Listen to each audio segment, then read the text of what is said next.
అలాంటి కేబినెట్ విస్తరణకు సంబంధించిన ప్రమాణ స్వీకారోత్సవం జరుగుతోంది వెలగపూడిలో.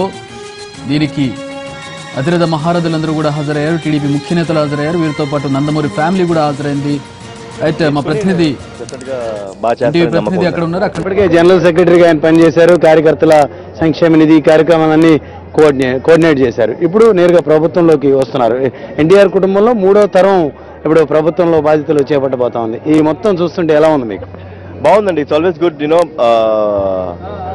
and definitely సేవ చేస్తారు. So definitely being in the family blood where everyone are getting into politics and lineage continue చేయాలండి.